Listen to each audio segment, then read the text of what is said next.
integrate it, add wings to your career. Hello guys, welcome to our channel integrate it ed wings to your career. ठीक है, हमने पिछले lecture में क्या किया था, प्रैक्टिस क्वेश्चंस किए थे। आज हम हमारा नया टॉपिक स्टार्ट करने वाले हैं। क्या है? Shear force and bending moment. ठीक है, मोस्ट इंपॉर्टेंट, कोई सा भी एग्जाम ले लो, सब्जेक्टिव ऑब्जेक्टिव कैसा भी, शियर फोर्स बेंडिंग मोमेंट से क्वेश्चन आता ही आता है। ठीक है, स्टार्ट करेंगे shear force and bending moment बिना टाइम वेस्ट किए। ठीक है, देखो सबसे पहले हमें शियर फोर्स और बेंडिंग मोमेंट देखने से पहले हमें देखना पड़ेगा कि भैया जो हमारे स्ट्रक्चर है, ठीक है, हम किस पे निकालेंगे शियर फोर्स और बेंडिंग मोमेंट, कोई किसी मेंबर या किसी स्ट्रक्चर पे निकालेंगे। तो उन स्ट्रक्चर पे किस किस तरीके की लोडिंग आएगी और किस किस तरीके के सपोर्ट्स होंगे। ठीक है, जैसे मेरा ये मार्कर है, इस मार्कर को मैं डायरेक्ट ऐसे हवा में लटका नहीं सकता, नहीं लटका सकता, मुझे कोई नीचे फोर्स लगाने पड़ेंगे, सॉरी कुछ सपोर्ट्स लगाने पड़ेंगे। ठीक है, कुछ सपोर्ट लगाने पड़ेंगे, भले साइड में लगाओ या नीचे लगाओ। ठीक है, कुछ सपोर्ट लगाऊंगा तभी तो ये मार्कर खड़ा रहेगा ऐसे। ठीक है, फिर अब सिर्फ मैंने सपोर्ट लगा दिए तो क्या ये इस मेंबर में कुछ फोर्सेस या कुछ डिफ्लेक्शन वगैरह आएगा? क्या नहीं आएगा। मुझे लोड्स भी लगाने पड़ेंगे क्योंकि मेरा कोई भी स्ट्रक्चर होता है, ठीक है, कोई आपस में एक दूसरे से कनेक्टेड होता है पहली बार। दूसरा, उन पे कोई ना कोई फोर्सेस आते हैं, जैसे बीम है, कॉलम है, ठीक है, कोई दीवार है, वॉल है। ठीक है, उन पर क्या आएगा, उनके सपोर्टिव कोई ऊपर का फोर्स आएगा। ठीक है, जैसे मेरी वॉल है तो वॉल के ऊपर इससे बीम से भी आता है फोर्स, लोड आते हैं। ठीक है, स्लैब से भी आते हैं। ठीक है, अब जैसे हमारी बीम है तो बीम के ऊपर हम स्लैब प्लेस करेंगे। ठीक है, या बीम से कॉलम की ट्रांसफर होता है हमारा लोड। ठीक है, तो लोड्स कैसे कैसे ट्रांसफर होंगे, ठीक है, उस हिसाब से हम क्या कर रहे हैं, मेंबर को डिजाइन करते हैं। ठीक है, तो मेंबर में क्या जनरेट होता है, shear forces and bending moment generate होंगे। ठीक है, अभी हम आगे आएंगे shear forces and bending moment क्या होता है। ठीक है, उससे पहले सबसे पहले हमें स्टार्ट करना पड़ेगा कि टाइप ऑफ सपोर्ट्स कैसे होते हैं। ठीक है, अगर हमें सपोर्ट्स नहीं पता है तो हम लोडिंग और फिर उसके बाद shear force and bending moment नहीं कैलकुलेट कर सकते। ठीक है, जो रिएक्शन, अब जैसे हम आगे आते हैं रिएक्शंस। ठीक है, तो पहले मैंने मान लो टाइप्स ऑफ सपोर्ट, अपना फर्स्ट पॉइंट होगा टाइप्स ऑफ सपोर्ट्स।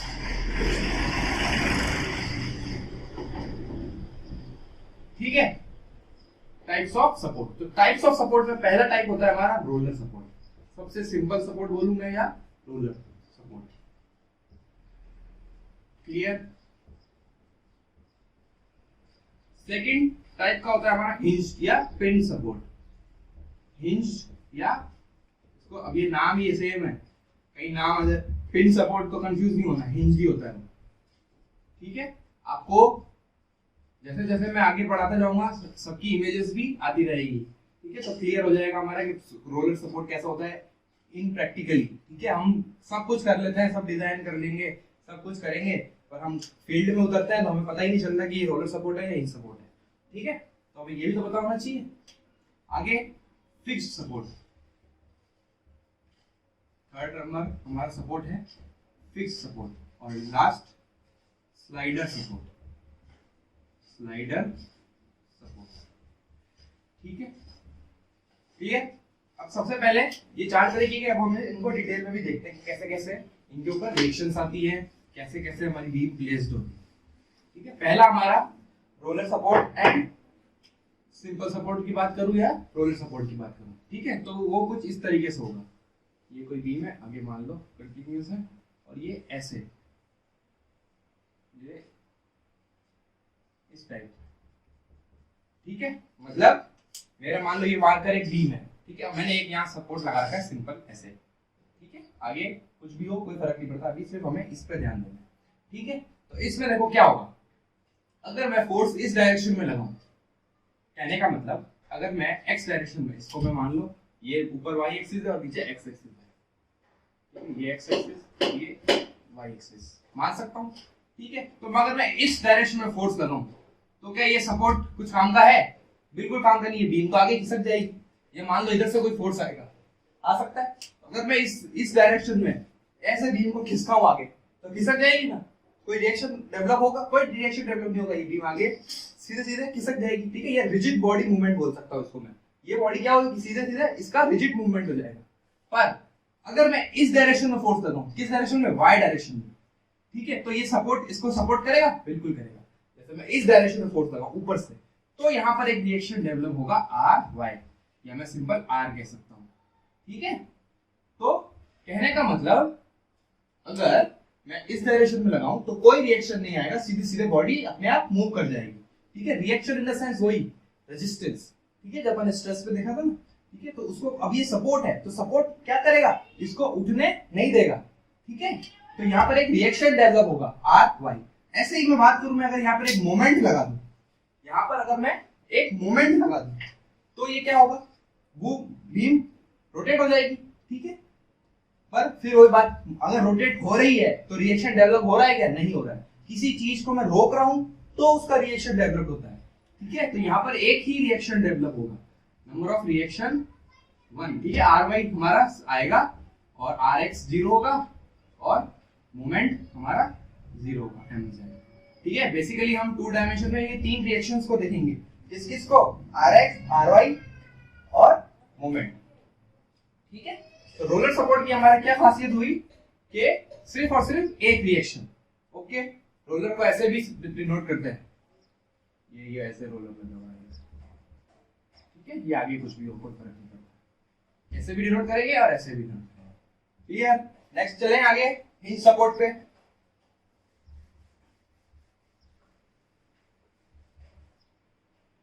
अब हम बात करेंगे सेकंड हिंज सपोर्ट या पिन सपोर्ट, हिंज या पिन। ठीक है, अब वही बीम ले ली मैंने, पर अब क्या होगा, ये इधर अब कोई रोलर नहीं है।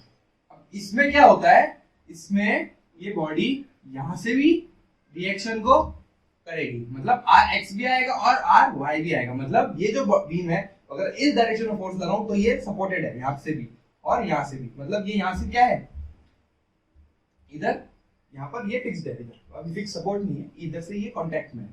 ठीक है, यानी कि ये क्या करेगा, एक रिएक्शन डेवलप करेगा आर वाई भी और एक आर एक्स भी। ठीक है, पर इसमें वापस मोमेंट नहीं आएगा, क्यों, क्योंकि ये फिक्स्ड नहीं है। अभी आगे हम फिक्स सपोर्ट करेंगे तो उसमें हम मोमेंट भी जनरेट करवाते हैं। ठीक है, मोमेंट भी आएगा। ठीक है, तो आर एक्स नॉट 0, ये नंबर ऑफ रिएक्शंस बोलूं तो क्या होंगे, 2। उसमें कितने होंगे नंबर ऑफ रिएक्शंस, 1। इसमें नंबर ऑफ रिएक्शंस कितने आएंगे, मैं बात करूं नंबर ऑफ रिएक्शंस डेवलप की, ये बहुत इंपॉर्टेंट है, ये बताऊंगा नंबर ऑफ रिएक्शंस आगे जब अपन थ्योरी ऑफ स्ट्रक्चर्स पढ़ेंगे ना, उसमें ये काफी इंपॉर्टेंट रोल प्ले करता है। ठीक है, अगला हमारा आएगा फिक्स सपोर्ट। ठीक है, अब हिंज सपोर्ट को मैं ऐसे शो करूं चाहे ऐसे शो करूं, ठीक है, एक बीम को हम एक लाइन से भी शो करते हैं। ठीक है, नेक्स्ट हमारा आएगा fix support. Fix support, third fix support.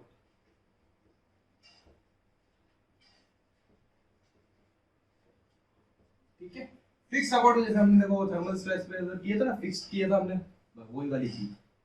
यहाँ पर ये बीम हमारी इधर से रिजिडली कनेक्टेड है। ठीक है, यानी कोई भी मूवमेंट नहीं होगा, कोई भी मूवमेंट, यानी आर वाई भी आएगा, आर एक्स भी आएगा और एक मोमेंट भी आएगा। ठीक है, यहाँ पे 3 रिएक्शंस आएंगे, ये तीनों नॉन जीरो आएंगे और एम भी non zero. Number of reactions बोलो कितनी आई, 3 फिक्स सपोर्ट्स में। ठीक है, नंबर ऑफ रिएक्शंस हमें कैलकुलेट करनी पड़ती है जब हम शियर फोर्स और बेंडिंग मोमेंट निकालते हैं, इसलिए ये इंपॉर्टेंट पार्ट है। ठीक है, अगला बात आती है स्लाइडर सपोर्ट। स्लाइडर सपोर्ट, ठीक है, ये देख लिया। अब बात आएगी स्लाइडर सपोर्ट की। स्लाइडर सपोर्ट अपन वैसे यूज में नहीं लेते हैं, पर कभी कभी आ जाता है। ठीक है, बच्चे कंफ्यूज हो जाता है, इसलिए ले लेते हैं। वैसे तो हमारे ये 3 सपोर्ट ही सफिशिएंट है हमारे पूरे सब्जेक्ट में। ठीक है, स्लाइडर सपोर्ट कुछ इस तरीके का होता है।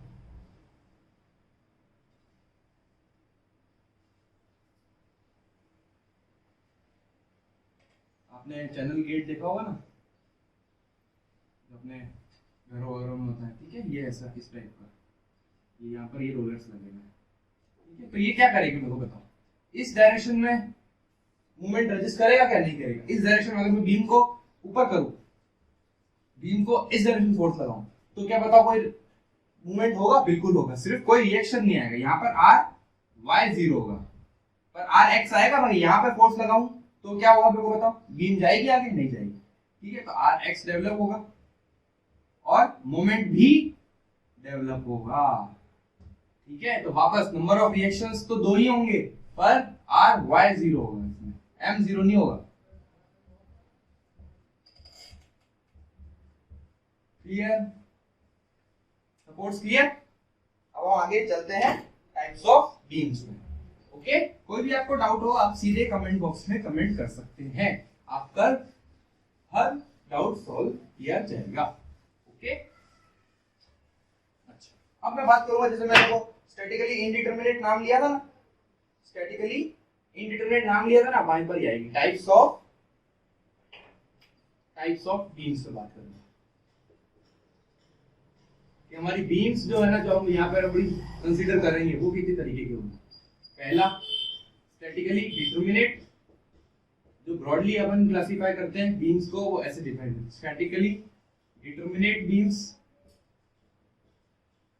और दूसरी होगी स्टैटिकली इनडिटरमिनेट। स्टैटिकली इनडिटरमिनेट,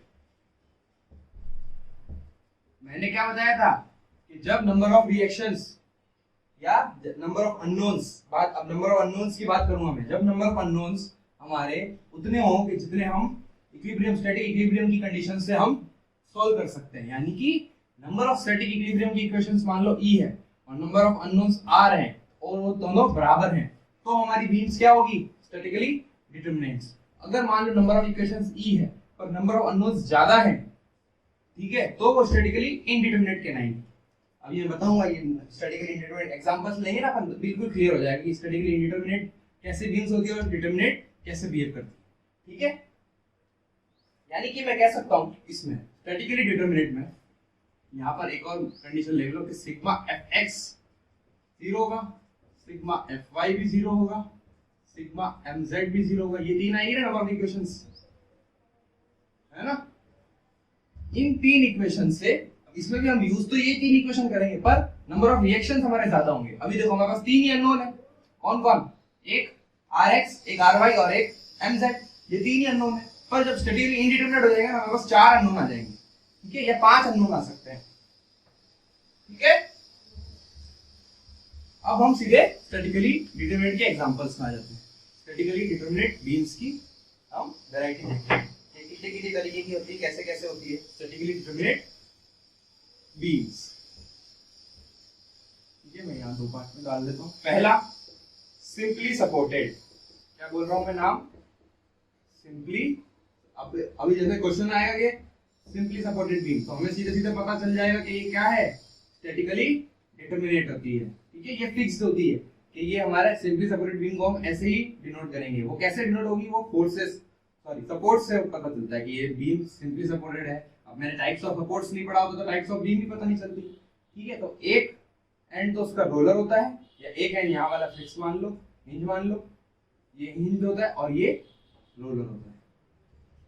ठीक है, तो इसमें नंबर ऑफ अननोन कितने आएंगे बताओ। अगर मैं यहाँ पे ए बी बोल दूं इसको, इस बीम में नंबर ऑफ अननोन कितने होंगे, एक ये आएगा आर ए, एक ये आएगा आर, इसको एच ए मान लो, एच ए हॉरिजॉन्टल में, और एक इसका आएगा ना रोलर का, तो कितना होता है, एक ही होता है आर बी। तो नंबर ऑफ अननोन बताओ कितने हुए, टोटल आर कितने हुए, तीन हो गए, और इक्वेशंस भी हमारे पास तीन है। तो स्टैटिकली डिटरमिनेट बीम हुई कि नहीं हुई, क्लियर।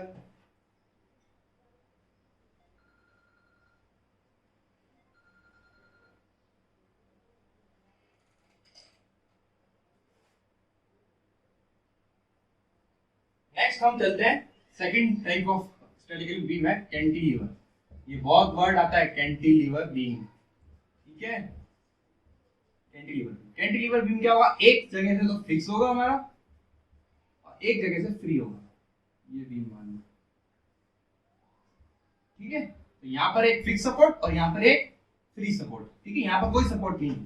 तो बताओ, एक आर वाई, एक आर एक्स और एक मूवमेंट, बस तीन ही अननोन है। और क्या है हमारे पास, टोटल इक्वेशंस भी तीन होगी। ठीक है, तो E इक्वल टू आर आएगा वापस। ठीक है, तो स्टैटिकली डिटरमिनेट बीम हो गया, है ना। ऐसे एक और होती है ओवरहैंगिंग बीम। अब इसमें मान लो मैं यहाँ पर एक आगे बीम को और सपोर्ट कर दूं, यहाँ पर एक बीम और लगा दूं, ठीक है, तो ये ओवरहैंगिंग टाइप बन जाएगी। ओवरहैंगिंग में भी क्या होगा, अननोन्स तो 3 ही है वापस, ठीक है, इसी में ही मैं ले रहा हूं ओवरहैंगिंग, सिंपली सपोर्ट इट, कोई आगे एक्सटेंड कर देंगे ओवरहैंगिंग, ठीक है, ये आगे एक और हो गया सी। तो ये वाला सपोर्ट कौन सा है, फ्री सपोर्ट है, ठीक है, तो ये मान लो लेंथ L है, ये लेंथ L1 है, तो ये ओवरहैंगिंग बीम बन जाएगी। तो वापस ये भी स्टैटिकली क्या होगी, डिटरमिनेट, है ना। नेक्स्ट चलते हैं स्टैटिकली इनडिटरमिनेट पर। अब ठीक है, ये देखो, ये सारी चीजें हम को है ना पहले एकदम बिल्कुल क्रिस्टल क्लियर होनी चाहिए, तब जाके हम शियर फोर्स और बेंडिंग मोमेंट पे कमांड रख पाएंगे, है ना। अब स्टैटिकली इनडिटरमिनेट की बात करते हैं। स्टैटिकली इनडिटरमिनेट, ठीक है, स्टैटिकली इनडिटरमिनेट कौन सा होगी, पहली फिक्स्ड बीम,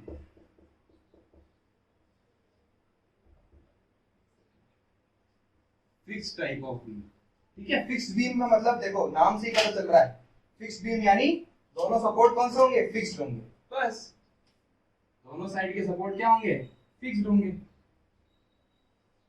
ऐसे। तो बताओ नंबर ऑफ अननोन, सीधे अब बताओ, यहाँ पर 3 आएंगे और इधर भी 3 आएंगे, कौन कौन से, एक आर, एक इधर और एक ऐसे, वापस एक इधर, एक इधर और एक इधर, तो टोटल रिएक्शंस कितनी होती है, 6 है इस बार, 3 और 3, और इक्वेशन तो वापस हमारे पास 3 ही है। तो देखो E लेस देन R हो गया ना, E लेस देन R हो गया, तो ये स्टैटिकली इनडिटरमिनेट बीम बन गई हमारी, fixed beam, okay. Next second type of indeterminate beam जो है हमारी, इनडिटरमिनेट बीम जो है हमारी सेकंड टाइप की बीम है, वो है कंटिन्यूअस बीम, कंटिन्यूअस बीम, ठीक है। कंटिन्यूअस देखो नाम से ही पता चल रहा है, कंटिन्यूअस यानी 2 से ज्यादा सपोर्ट होंगे कंटिन्यूटी में, ठीक है। ये देखो इस टाइप में, यहाँ एक मान लो हिंज सपोर्ट है, यहाँ एक रोलर सपोर्ट है, फिर एक रोलर ऐसे, और फिर मान लो एक और रोलर या ओवरहैंगिंग, कैसे ही बना दो, ठीक है, एक और चलो वो भी बना देते हैं, ठीक है, इस टाइप की बीम है। तो यहाँ पर कितनी बीम्स पर, ये है तो एक ही बीम, ठीक है, ये पूरी एक ही बीम कहलाएगी। तो सपोर्ट कितने अपने पास, 1 2 3 4, यहाँ अननोन बताओ 2, यहाँ अननोन 1, यहाँ पर 1, इधर 1, तो नंबर ऑफ रिएक्शंस कितनी आई, 1 2 3 4 5, और इक्वेशन तो हमारे पास वापस 3 ही है, ठीक है। तो ये भी क्या हो गया, E लेस देन R हो गया ना। क्लियर। थर्ड टाइप की होती है propped cantilever, propped cantilever,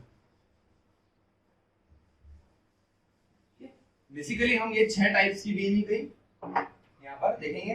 propped cantilever, propped cantilever में क्या होगा,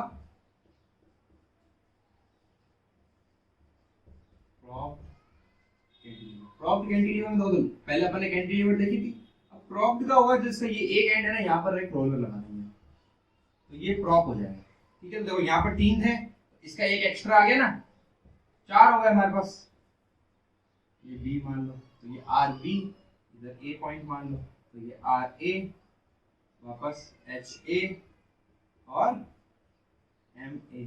तो number of unknowns reactions 4, equation तो अभी भी 3 ही है, तो वही E less than R। Clear. तो अभी हमने क्या क्या देख लिया, टाइप ऑफ सपोर्ट्स देख लिए, टाइप ऑफ बीम्स देख ली, अब हम किस पे आएंगे, टाइप ऑफ लोड्स पर, उसके बाद हम शियर फोर्स और बेंडिंग मोमेंट पर सीधे जंप करेंगे, ओके।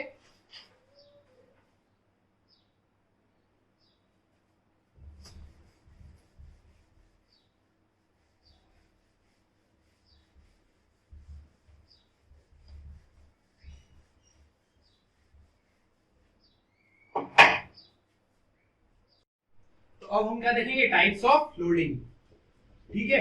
हमने क्या क्या देख लिया था, टाइप्स ऑफ बीम्स देख ली थी, ठीक है, टाइप्स ऑफ सपोर्ट्स देख लिए थे, अब सीधे टाइप्स ऑफ लोडिंग पे चलते हैं। पहला कॉन्सेंट्रेटेड लोड, कॉन्सेंट्रेटेड या मैं कह सकता हूं पॉइंट लोड, ठीक है। एक पॉइंट पे अगर कोई लोड लग रहा है किसी भी बीम पे, ये मेरी कोई बीम है सिंपली सपोर्टेड, है ना, एक पॉइंट पर लोड लग रहा है W, ठीक है। तो इस लोड को मैं क्या बोलूंगा, कॉन्सेंट्रेटेड लोड, ठीक है। देखो अब मैंने क्या बोला, सिर्फ एक पॉइंट पे लोड लग रहा है, ठीक है। पर अभी प्रैक्टिकल एप्लीकेशन अगर हम इसकी देखें पॉइंट लोड की, ठीक है, तो कहीं भी आप तुमने कहीं पॉइंट लोड नहीं देखा है, क्योंकि प्लेस हो ही नहीं सकता पॉइंट लोड, ठीक है। रियल में पॉइंट लोड नाम की कोई चीज नहीं होती है। किसी भी सरफेस एरिया पे कोई भी लोड लग सकता है, पर एक पॉइंट पे कोई लोड नहीं लग सकता रियल में, ठीक है। पर हम यहाँ जब पढ़ेंगे तब पॉइंट लोड लेके चलेंगे, ठीक है। सेकंड हमारा आ जाएगा uniformly distributed load, uniformly distributed load, ठीक है। इसको हम नाम देते हैं यूडीएल से, ठीक है। कहीं पर वर्ड आ जाए ना यूडीएल, तो वो होता है यूनिफॉर्मली डिस्ट्रीब्यूटेड लोड। तो यूनिफॉर्मली डिस्ट्रीब्यूटेड लोड देखो नाम से ही पता चल रहा है क्या होगा, पूरी बीम पर यूनिफॉर्मली डिस्ट्रीब्यूटेड होगा, ऐसे, ठीक है। ये हमारी बीम है,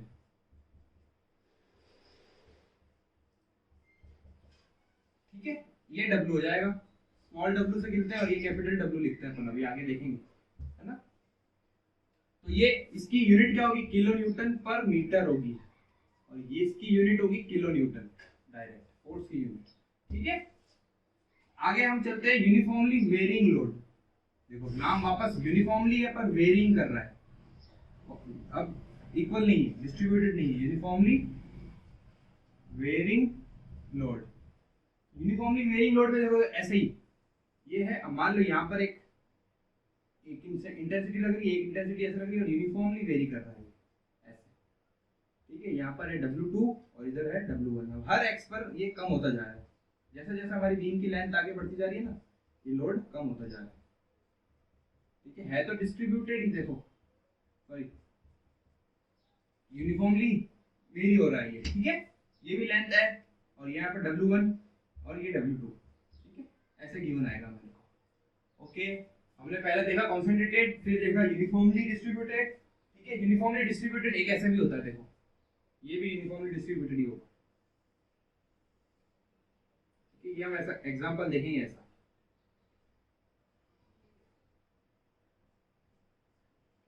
ओके। ये देखो यहाँ तक आके तो हुआ इंक्रीज और फिर डिक्रीज, ठीक है। ये लेंथ है, ये भी यूनिफॉर्मली वेरिंग लोड का ही केस है, ओके। नेक्स्ट हम देखते हैं कपल, ठीक है। ये तो अब देखो सीधे लोड्स लग रहे हैं। अब एक मैंने बात बताई थी ना कपल, ठीक है। कपल कैसे लगता है, कपल देखो कोई मूवमेंट जनरेट करवाता है, ठीक है। लगेंगे तो लोड्स ही लगेंगे, तो लोड पर इस मैनर में लगेंगे तो वो फोर्थ टाइप ऑफ लोडिंग कहलाएगा कपल, ठीक है। देखो जैसे ये मान लो मेरी एक बीम है, ठीक है। ये मैंने एक बीम मानी, ठीक है। अब मान लो ये फोर्स ऐसे लग रहा है कहीं इस डायरेक्शन ऐसे, ठीक है। ये डिस्टेंस है D1, ये डिस्टेंस है, ये डिस्टेंस है D2, ये डिस्टेंस है D1, ये लेंथ है N, ठीक है। ये है A, ये है B। अब देखो जब इस पॉइंट की बात करूं मैं, किस पॉइंट की, इस पॉइंट की, इस पॉइंट पे एक फोर्स P तो लग ही रहा है, पर एक P इंटू D1 देखो, perpendicular distance into force P into D1, यहाँ पर एक मोमेंट जनरेट होगा, ठीक है। वो कब हो, यहाँ पर ही ऐसे P इंटू D1, ठीक है ना। तो ये कपल जनरेट होता है यहाँ से, इसको हम बोलेंगे कपल, कि ऐसा लोड अरेंजमेंट है कि ये एक मोमेंट क्रिएट करता है, ठीक है। तो P इंटू D1, तो इसको बोलेंगे हम एक कपल। अब जैसे मैं कहीं पर सीधे सीधे अपने ऐसे भी गिवन होगा, ये M ऐसे लग रहा है एक M, तो इस M को ये मत सोचना कि ये मोमेंट कैसे लग सकता है यहाँ पर बीच सेक्शन में, है ना।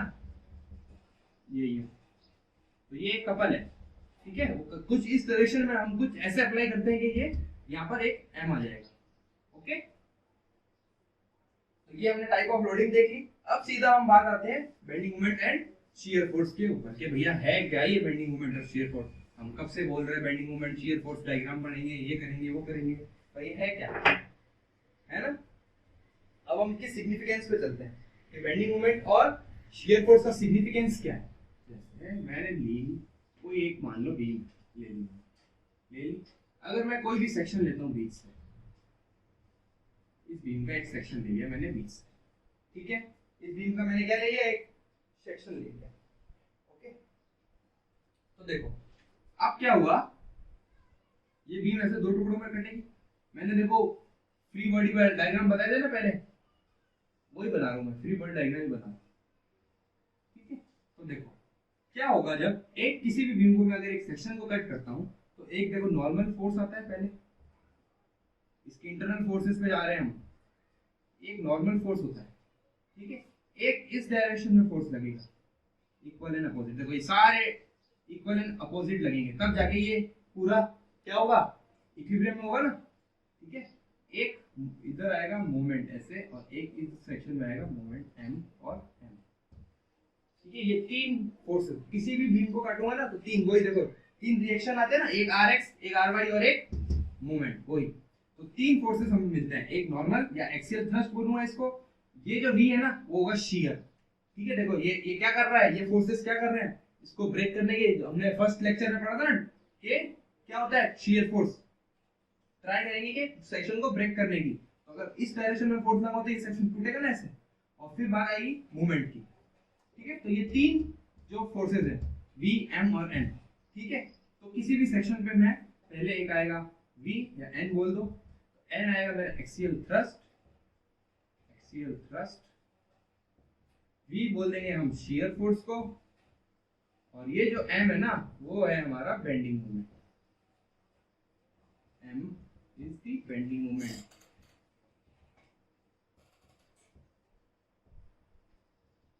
ठीक है, तो अब ये तो बात हुई कि ये फोर्सेस ऐसे निकलते हैं। ठीक है, अब इनकी डेफिनेशंस पे चलते हैं कि है क्या हकीकत में शियर फोर्स और बेंडिंग मोमेंट। ठीक है, ये देखो ये मैं बता रहा हूं।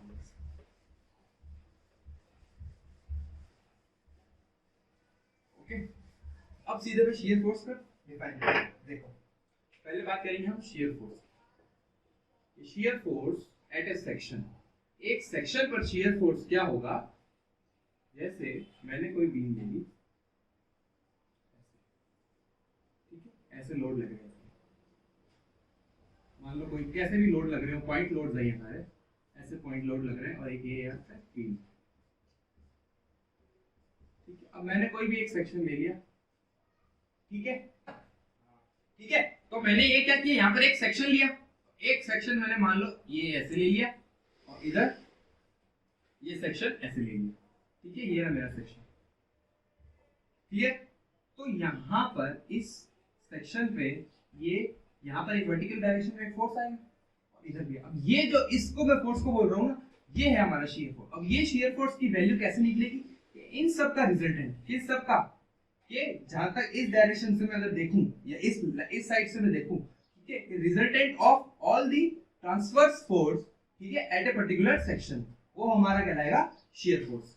ठीक है, या मैं बोलूं क्या, resultant of all the transverse loads. ठीक है, ट्रांसवर्स क्यों बोल रहा हूं, क्योंकि इसी डायरेक्शन में होना चाहिए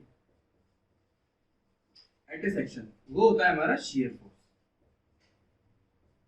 ठीक है, अगर ये ऐसे लगा, देखो ये ऐसे और ये ऐसे, तो ये हमारा जो कपल कैसे क्रिएट हो रहा है, देखो क्लॉकवाइज मूवमेंट आ रहा है, देखो ये क्लॉकवाइज कपल की तरह एक्ट कर रहे हैं, ये दोनों फोर्स मिलाएंगे, तो ये हमारा इसका साइन क्या होगा, पॉजिटिव, पॉजिटिव शियर फोर्स होगा। ठीक है, ये डायरेक्शन बता रहा हूं, अगर यहां से देखें और अगर ऊपर की साइड है तो शियर फोर्स पॉजिटिव, और इधर नेगेटिव इस डायरेक्शन में, सॉरी पॉजिटिव, ये दोनों पॉजिटिव ही है। अगर मैं यहां से देख रहा हूं और फोर्स नीचे आ रहा है तो शियर फोर्स पॉजिटिव, और यहां से देख रहा हूं इस सेक्शन को देख रहा हूं और शियर अगर ऊपर है तो ये पॉजिटिव। ठीक है, दोनों ये पॉजिटिव ही है, ये भी पॉजिटिव है, ये पॉजिटिव है, क्योंकि ये इक्वल एंड अपोजिट होते हैं, ये सेक्शन अलग है, ये सेक्शन अलग है। अब ऐसे मान लो ये ऐसा सेक्शन हो गया, अगर यहां पर नेगेटिव आ जाए ऐसे और इधर ऐसे आ जाए ऊपर, तो ये नेगेटिव कहलाएगा। क्यों, क्योंकि ये देखो कैसे बन रहा है कपल, ये इसको नीचे करेगा, ये इसको ऊपर करेगा, तो ये एंटी क्लॉकवाइज आ रहा है, ये क्लॉकवाइज आ रहा था, है ना, तो ये नेगेटिव शियर फोर्स होता है, नेगेटिव शियर। ठीक है, ये डायरेक्शन अभी बस सीधे सीधा ये हमें डायरेक्शन से पता नहीं पड़ेगा ना कि पॉजिटिव है नेगेटिव है। ठीक है, तो इसलिए अब जैसे हमने, अगर मैं राइट साइड से, अभी हम शियर फोर्स डायग्राम पे आएंगे, तो अगर मैं राइट साइड से अगर शियर फोर्स डायग्राम बनाऊंगा और अगर फोर्सेस नीचे आ रहे हैं तो वो नेगेटिव होगा, मतलब फोर्सेस क्या, रिजल्टेंट। ठीक है, और अगर मैं राइट साइड से देख रहा हूं तो क्या आएगा, मेरे को बताओ, ट्रांसफर अगर रिजल्टेंट हमारा क्या हो, ऊपर ही डायरेक्शन में हो और उस साइड से देख रहा हो, तो क्या आएगा मेरा, नेगेटिव आएगा। ठीक है, ये साइन कन्वेंशन है अपना, पॉजिटिव और नेगेटिव। Clear, shear force. अब हम बात करेंगे बेंडिंग मोमेंट।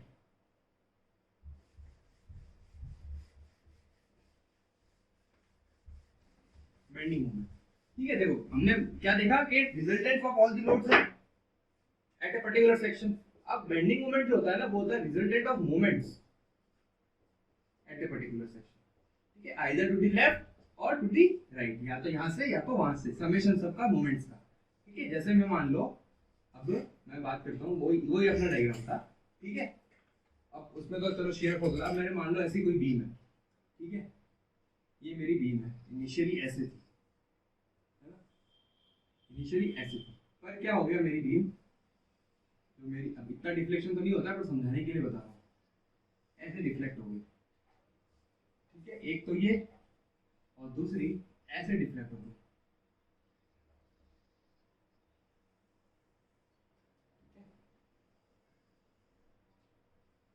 तो देखो, अब मैं डायरेक्शन पे आ रहा हूँ बेंडिंग मोमेंट की। ठीक है, तो सबसे पहले बेंडिंग मोमेंट को क्या बोलूंगा कि रिजल्टेंट ऑफ जैसे वो क्या था, resultant of all the transverse loaded था ना, तो बेंडिंग मोमेंट क्या होगा, resultant of movements either to the left either to the right to the section at a particular section. अगर मैं इस सेक्शन की बात करूं, तो इस सेक्शन में जितने भी मूवमेंट्स आ रहे हैं राइट साइड में, और उन सब का समेशन, तो वो आएगा हमारा बेंडिंग मोमेंट। अगर इधर से बात करूंगा, तो इन सब का इधर से सम करना पड़ेगा।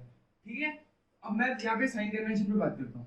ठीक है, अब जैसे देखो, ये थोड़ा डायग्राम क्लियर नहीं, तो थोड़ा क्लियर बना देते हैं।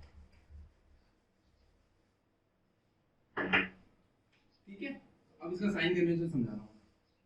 अगर मान लो मेरी कोई बीम ऐसे हो गई, तो ये एक मूवमेंट कैसे लगेगा, एक इस डायरेक्शन में मूवमेंट लगेगा, एक इस डायरेक्शन में मूवमेंट लगेगा, एक इधर और एक इधर, तब जाके ये ऐसे हो सकता है ना। तो अगर मेरा मूवमेंट इस डायरेक्शन में आएगा नेट क्लॉकवाइज, और इधर से देखूं तो एंटी क्लॉकवाइज, तो ये एक सेक्शन मेरा पॉजिटिव बेंडिंग मोमेंट बोलते हैं इसको, पॉजिटिव बेंडिंग मोमेंट या सैगिंग मोमेंट। वर्ड आया सैगिंग मोमेंट का। ओके, ठीक है, तो ये देखो क्या हो गई, बीम सैग हो गई ऐसे। ठीक है, इसको अपन ऐसे भी देखते हैं, ये अगर मेरा स्माइली है, ये ऐसे हो गया, हंस गया, तो ये सैगिंग मोमेंट होता है। ठीक है, और ऐसे ही यहाँ पर एक मैं ऐसे मूवमेंट लगाऊंगा और ऐसे मूवमेंट लगाऊंगा, तो ये बीम मेरी ऐसे हो जाएगी। ठीक है, दोनों डायरेक्शन में देखो, यूं करूंगा, और अगर मैं इसको यूं करूंगा दोनों, तो ये ऐसे हो जाएगा। ठीक है, तो अगर मेरी मूवमेंट्स ऐसे आ रहे हो रिजल्टेंट में, कैसे आ रहे हो, एक इस डायरेक्शन में नेट इधर आ रहा हो और इस डायरेक्शन में नेट इस तरफ आ रहा हो, तो ये हॉग हो जाएगा, हॉगिंग मूवमेंट बोलते हैं इसको, या negative bending movement, negative bending movement या हॉगिंग मूवमेंट, हॉगिंग। ठीक है, इसी में ही देखो डायरेक्शन देखने के लिए वापस स्माइली बनाओ, और ये यूं फेस हो गया साइड। ठीक है, तो ये हो गया नेगेटिव और ये हो गया पॉजिटिव। क्लियर, ये समझने के लिए। तो अब हम देखेंगे शियर फोर्स डायग्राम और बेंडिंग मोमेंट डायग्राम क्या होता है। ठीक है, बीएमडी और एफएफटी क्या, अब देखो हमने शियर फोर्स देख लिया, बेंडिंग मोमेंट देख लिया, डायग्राम, ये डायग्राम क्या है, तो ये डायग्राम सीधे सीधे कुछ नहीं है, ग्राफिकल रिप्रेजेंटेशन है किसके, शियर फोर्स और बेंडिंग मोमेंट के। ठीक है, graphical representation of shear force and bending moment along its length। ठीक है, हम बीम की लेंथ के अलोंग शियर फोर्स और बेंडिंग मोमेंट को ग्राफिकली प्लॉट करेंगे, तो वो हम आपको क्या दे देगा, शियर फोर्स और बेंडिंग मोमेंट डायग्राम दे देंगे।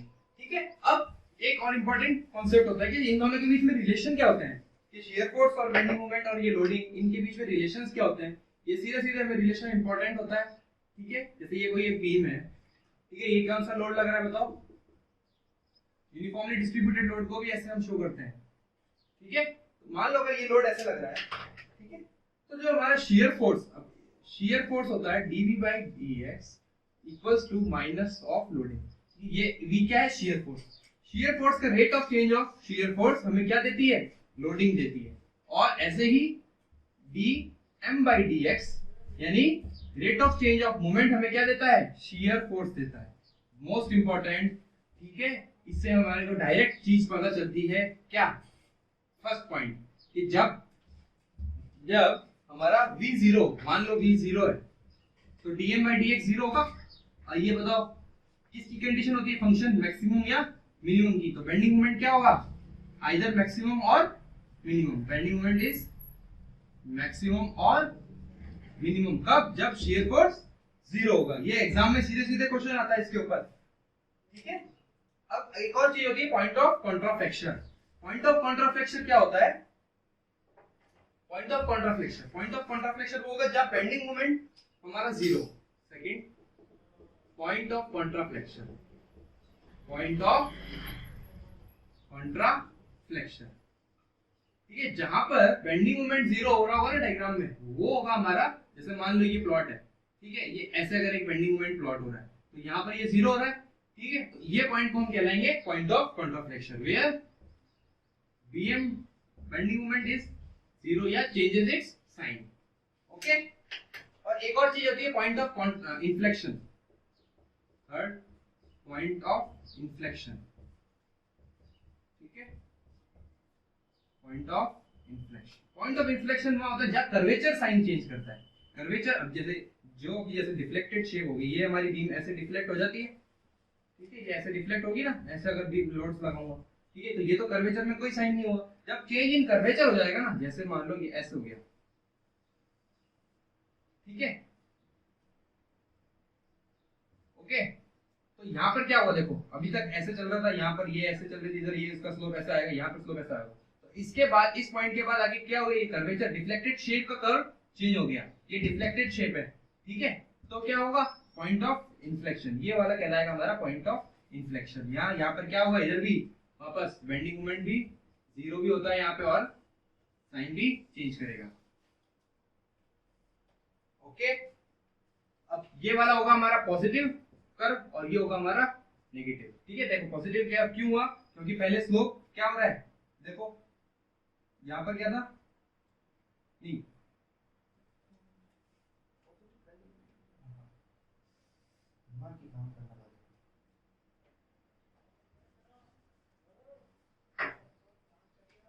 ठीक है, ये होगा हमारा पॉजिटिव और ये होता है हमारा नेगेटिव। ठीक है, ये पॉजिटिव कर्वेचर आएगा और ये नेगेटिव कर्वेचर आएगा। अब हम नेक्स्ट क्लास में हम देखेंगे कि शियर फोर्स और बेंडिंग मोमेंट डायग्राम कैसे बनते हैं। ठीक है, अलग अलग स्टैंडर्ड कंडीशंस के लेंगे, जैसे हमने बीम्स पढ़ी थी ना, कैंटिलीवर देखेंगे और सिंपली सपोर्टेड देखेंगे, यूनिफॉर्मली डिस्ट्रीब्यूटेड लोड देखेंगे, लोड को भी वेरी कराएंगे और बीम्स को भी वेरी कराएंगे और शियर फोर्स बेंडिंग मोमेंट को प्लॉट करेंगे। ठीक है, तो अब हम नेक्स्ट क्लास में मिलते हैं जहां पे हम शियर फोर्स और बेंडिंग मोमेंट को प्लॉट करेंगे, डायग्राम्स बनाएंगे। ओके, तो मिलते हैं नेक्स्ट क्लास में। Thank you and please like, share and subscribe to integrate it.